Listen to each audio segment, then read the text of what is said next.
죄인된 우리를 구원하시러 아들을 보내신 하나님을 높이 찬양 드렸으면 좋겠습니다. 우리 이 시간 함께 큰 목소리로 주님을 높여드립니다. 나는 주만 높이리.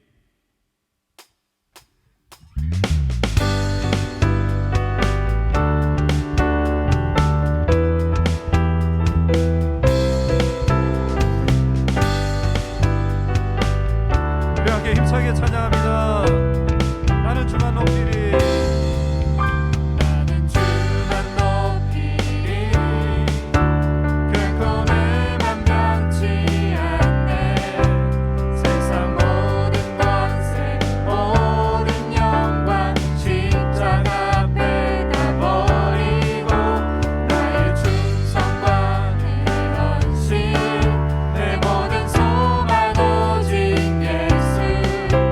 나무에 달려 죽으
번 더 찬양하겠습니다. 3절.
다시 한번 고백합니다. 당신은 영광의 왕, 당신은 영광의 왕, 당신은 평강의 왕, 당신은 하늘과 땅의 주, 당신은 정의의 아들, 천사가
말씀 보도록 하겠습니다. 함께 보실 하나님의 말씀은 디모데후서 2장 1절부터 3절 말씀입니다. 디모데후서 2장 1절부터 3절 말씀. 제가 가진 성경으로는 신약 343페이지에 있습니다. 디모데후서 2장 1절부터 3절 말씀 다 같이 한 목소리로 함께 읽도록 하겠습니다. 내 아들아, 그러므로 너는 그리스도 예수 안에 있는 은혜 가운데서 강하고 또 내가 많은 증인 앞에서 내게 들은 바를 충성된 사람들에게 부탁하라. 그들이 또 다른 사람들을 가르칠 수 있으리라. 너는 그리스도 예수의 좋은 병사로 나와 함께 고난을 받으라. 아멘. 오늘 우리가 읽은 본문 말씀은요, 사도 바울 선생님께서 그의 영적인 아들인 디모데에게 보내는 편지의 일부분입니다. 그런데 사실요, 오늘 우리가 읽은 이 디모데 후서는 사실 그 편지만을 읽을 때 그 뉘앙스가 잘 전달되지 않는 것처럼 느껴지는데요. 오늘 이 디모데 후서의 편지는 사실 가벼운 편지가 아닙니다. 어찌 보면 너무나도 무겁고 너무나도 비장하며 애끓는 마음이 담긴 서신입니다. 왜인가? 그 이유는 디모데후서는 사도 바울 선생님이 순교하기 직전 디모데에게 보낸 유언과도 같은 편지이기 때문이죠.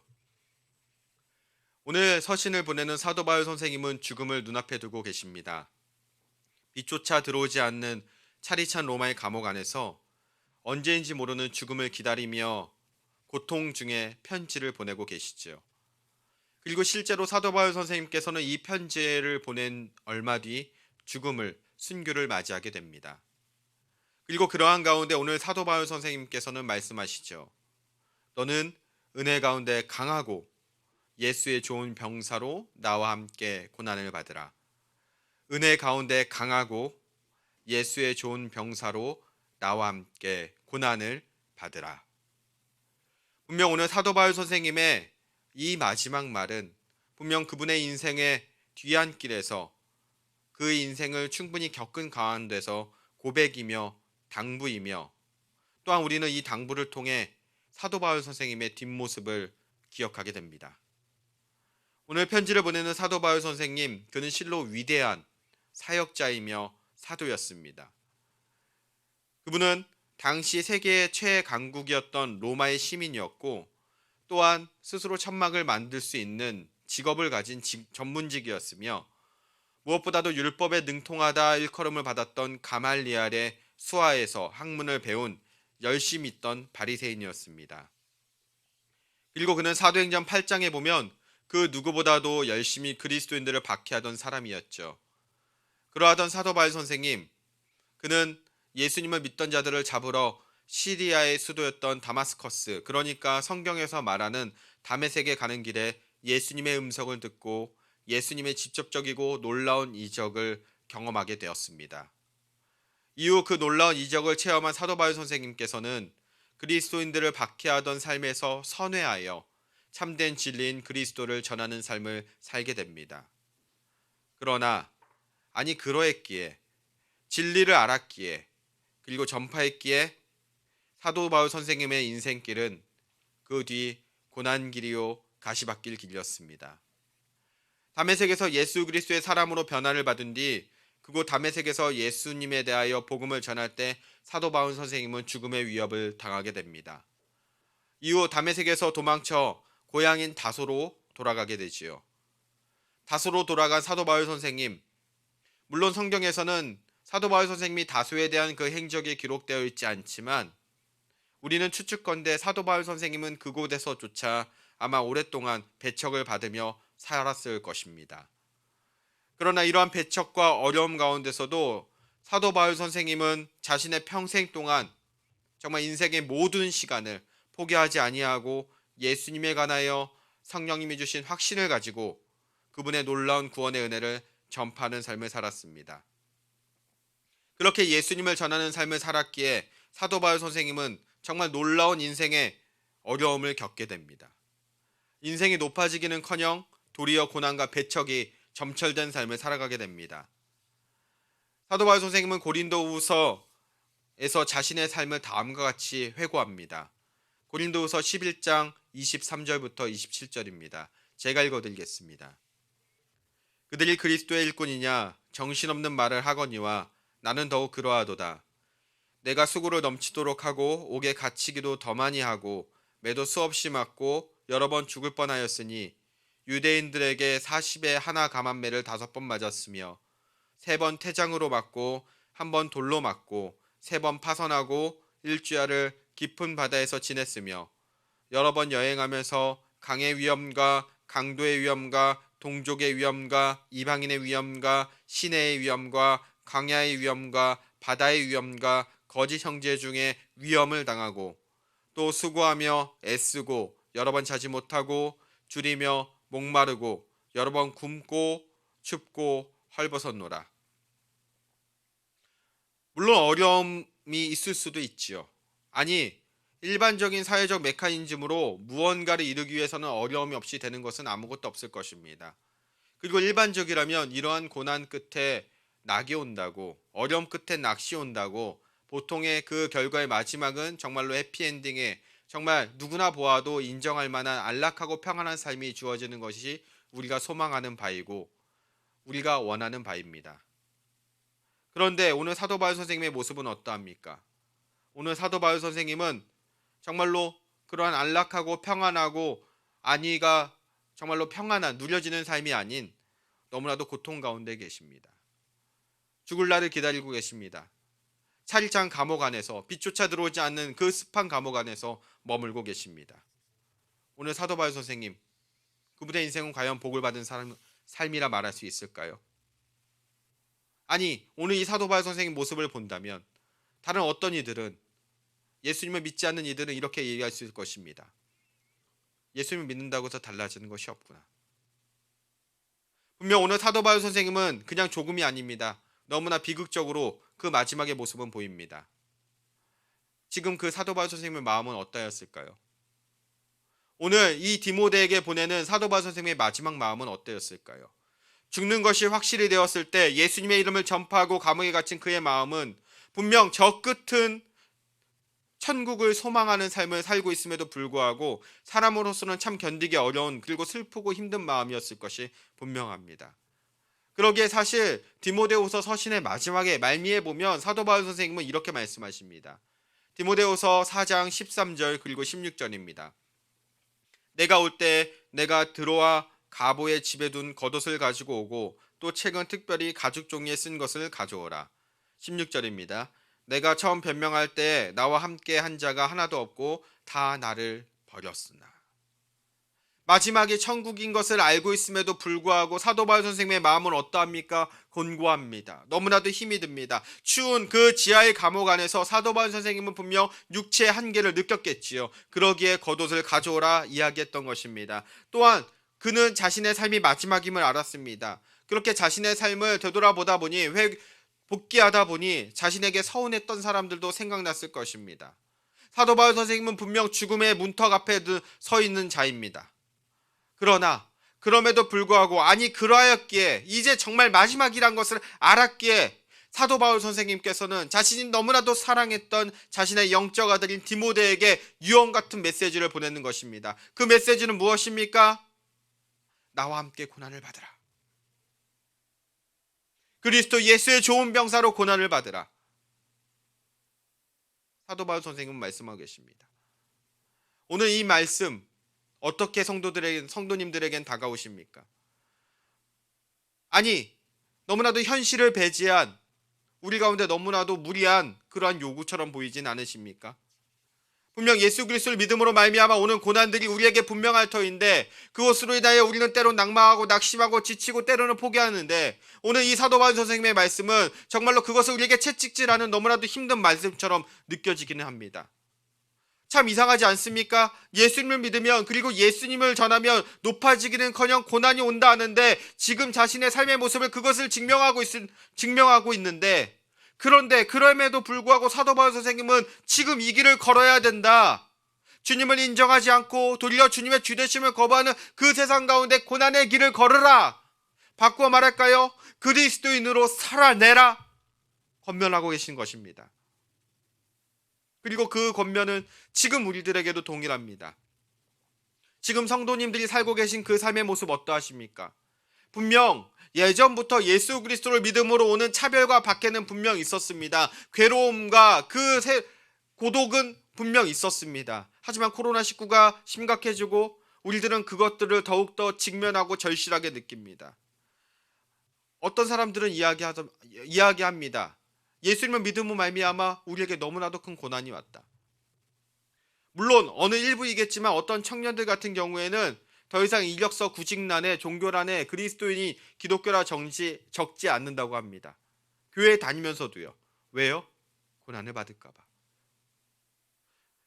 이러한 가운데 우리가 세상을 살면서 복음을 전하는 것은 예수님의 말씀을 따라 사는 삶은, 세상의 빛으로 살아가는 삶은 결코 쉬운 일이 아닐 것입니다. 물론 오늘 우리들은 지금 당장 예수 그리스도를 믿는다고 고백해서 바돌로메처럼 껍질이 벗겨져 죽는 경우를 당하진 않을 것입니다. 또 도마처럼 죽창에 찔려 죽임을 당하지도 않을 것이고요. 베드로처럼 십자가에 거꾸려 매달려 죽음을 당하지도 않을 것입니다. 더 이상 여러분들은 초대교회 믿음의 선지들처럼 포행자의 칼날 앞에 형장의 이슬로 단지 사람들의 오락거리로 전락해 짐승의 밥으로 사라지는 그러한 죽음의 위협을 겪지는 않을 것입니다. 하지만 그러하다 해서 우리들 가운데 어려움이 없다는 것은 아니겠죠. 분명 우리들은 예수 그리스도를 따르는 그 좁고 협착한 길을 걸을 때 우리들은 수많은 고난과 시련과 어려움을 겪게 될 것입니다. 제가 맡았던 중고등부 친구들에게 항상 했던 말이 있습니다. 그것은요, 하나님을 믿는다고 해서 세상 가운데 고난이 안 온다? 말할 수 없다라는 것입니다. 분명 세상은요, 하나님을 알고 있음에도 불구하고 하나님을 거부하지요. 그러기에 주님께서 다시 이 땅에 올 때까지, 아니면 우리가 주님 앞에 가는 그날까지 우리는 시시각각 신앙의 삶을 살아가는 가운데, 어려움 가운데, 고난 가운데, 정말로 그 차별 가운데 직면하게 되곤 할 것입니다. 고난이 원천봉쇄되지 않는다는 말이에요. 막 고난이라는 신앙의 위협은 결코 일어날 기미도 보이지 않고, 신앙을 지키는 삶은 그 길은 평탄한 왕의 대로가 아니라는 것입니다. 그러기에 오늘 사도 바울 선생님 역시 고난을 받으라 말하는 것이죠. 그렇다면 왜 우리는 그 어려움 가운데서도 예수 그리스도를 믿음으로 살아가야 된다는 것입니까? 왜 우리는 고난의 길을 걸어야 되는 것입니까? 왜 우리는 예수님을 믿음으로 말미암아 그 믿음으로 말미암아 오는 그 협착하고 좁은 길을 걸어야 된다는 말일까요? 좀 편하면 안 됩니까? 왜 사도 바울 선생님은 자신이 사랑하는 디모데에게 그 길을 걸으라 이야기하는 걸까요? 저는요, 비록 나이는 어리지만 삶을 살아가면 살아갈수록 참 예수님을 따르는 삶이 쉽지 않다라는 것을 느끼곤 합니다. 물론 제가 연약한 것이 그 이유일 것입니다. 저는 연약합니다. 그러기에 날마다 넘어지기도 합니다. 그러기에 주님 앞에 설 때 내가 내놓을 것이 아무것도 없구나, 너무나도 위축되기도 합니다. 예수님을 믿음으로 또한 다름으로 살아감에서 비롯된 고난이라는 것이 나의 삶을 잠식할 때 저 역시 넘어지기도 합니다. 그러나 그 가운데 저는 오늘 이 말씀을 기억해 봅니다. 오늘 사도 바울 선생님께서는 디모데가 왜 그 좁고 협착한 길을 걸어야 되는지 1절을 통해 말씀하십니다. 1절입니다. 내 아들아, 그러므로 너는 그리스도 예수 안에 있는 은혜 가운데 강하고. 오늘 사도 바울 선생님은 은혜 가운데 강하라 라고 이야기합니다. 그리고 이 강하라는 말은 원어의 의미를 보면 수동태이며 또한 현재형이기도 합니다. 그리고 이것을 전제로 해서 말씀드리자면, 오늘 사도 바울 선생님은 은혜 가운데, 그러니까 이미 값없이 너희에게 주어진 그 은혜, 놀라운 그 은혜 가운데 머물러라 말씀하고 계신 것입니다. 그리고 이 말을 또 바꾸어 생각해 보자면, 주님께서는 우리에게 이미 그 놀라운 은혜를 주셨다 말할 수 있을 것입니다. 그러기에 머물 수 있는 거 아닐까요? 이미 받은 그 은혜 안에 머물 수 있는 거 아닙니까? 그렇다면 그 은혜는 무엇입니까? 세상에서 높아짐입니까? 내가 부귀영화를 누리고 내가 만세수하고 정말 자녀가 전혀 나의 삶 가운데 어려움을 주지 않고 너무나도 평탄하게 자라며, 이것이 은혜입니까? 물론 이것 역시 은혜일 것입니다. 분명 주님께서 베풀어 주신 은혜임이 분명합니다. 하지만 이 모든 것을 상회하는 우리에게 진정한 기쁨과 영원히 변치 않는 그 감사할 은혜의 제목이 있다면 바로 우리의 영혼의 구원일 것입니다. 주님이 우리에게 베풀으신 그 구원의 은혜를 우리가 어찌 얘기할 수 있겠습니까? 그 사랑의 너비와 길이와 높이와 깊이를 우리가 어찌 논할 수 있겠습니까? 우리는 함몰된 범속한 일상에 매몰되어 버린 그러한 죄인들이었습니다. 그러한 죄인들인 우리들에게 주님께서는 구원의 은혜를 베풀어 주셨지요. 그 한량없는 은혜, 저와 오늘 이 영상을 보고 계신 우리 성도님들 모두에게 주님께서 베푸신 은혜입니다. 그리고 우리가 그 은혜를 기억한다면 우리는 다시 일어설 수 있습니다. 우리는 다시금 일어나 주님이 원하시는 이 땅 가운데 그리스도인으로서 제자의 삶을 살아갈 수 있을 것입니다. 우리의 힘으로 할 수 없습니다. 은혜 안에 있을 때 가능합니다. 우리의 힘으로는 할 수 없습니다. 은혜를 기억할 때 우리는 다시 일어설 수 있습니다. 매일 넘어지지만, 매일 낙심되지만 우리가 그 은혜를 기억할 때, 우리에게 베풀어 주신 그 한량없는 은혜를 기억할 때 우리는 다시금 일어나 주님이 기뻐하시는 삶, 세상 가운데 하나님 나라를 확장하며 주님의 이름을 높이는 그 삶을 살아가게 될 것입니다. 저는 오늘 이 자리에 있는 이 영상을 보고 계신 모든 성도님들께서 그 은혜를 다시금 기억하시고 그 은혜를 붙들고 살아가시길 바랍니다. 세상에 어떤 어려움이 올지라도, 세상에 그 누군가 손가락질한다 할지라도 정말 삶 가운데 온전히 그리스도만을 따르며 하나님을 기쁘시게 하는 삶을 살아가는 우리 모두가 되길 바랍니다. 그리고 정말 이 나그네와 같은 삶을 지났을 때, 다시 주님을 만났을 때 주님이 우리를 안아주시며 내가 봤다. 너 정말 고생했어. 정말 고생했어. 이제 쉬어. 나와 함께 기쁨을 누리자. 그리 말씀해 주신 주님을 기억하며 오늘 하루도 다시금 일어나 우리의 삶 가운데 주님이 기뻐하시는 그 삶을 사시길 바랍니다. 은혜 가운데 강하고 그리스도와 함께 고난을 받으시길 바랍니다. 그것이 그리스도의 삶이고 우리가 구원받은 그 놀라운 은혜를 입은 자로서 마땅히 살아가야 할 삶의 모습일 것입니다. 그렇게 살아가 훗날 주님을 만나는 그 천국에서 영원한 기쁨을 누리는 우리 모두가 되기를 주님의 이름으로 축원합니다. 아멘. 기도하겠습니다. 나에게 베풀으신 그 한량한 은혜를 기억합니다. 그 은혜에 감격하며 반응하는 삶 되게 하여 주시옵소서. 매일매일 넘어지고 매일매일 지치고 때로는 눈물 나며 때로는 주님을 따르는 삶을 포기하고 싶을 때가 있습니다. 그러나 그때마다 우리에게 베풀으신 그 주님의 은혜를 기억하며 살아가게 하여 주시옵소서. 그리고 그 은혜에 감사하며 살아가게 하여 주시옵소서. 그리고 그 은혜에 반응하며 살아가게 하여 주시옵소서. 은혜 안에서, 그리스도 안에서 강하고 그리스도의 군사가 되어 이 모든 것을 넉넉히 이겨나가는 우리들 되게 하여 주시옵소서. 눈에 보이는 가시적인 것들이 우리의 소망이 되지 않게 하여 주시옵고 주님과 영원히 머물게 될 그 천국이 우리의 마음의 진정한 소원 되게 하여 주시옵소서. 그 감격과 그것에 대한 소망이 우리들의 인생을 사로잡고 그 표대를 향해 나아가는 자들 되게 하여 주시옵소서.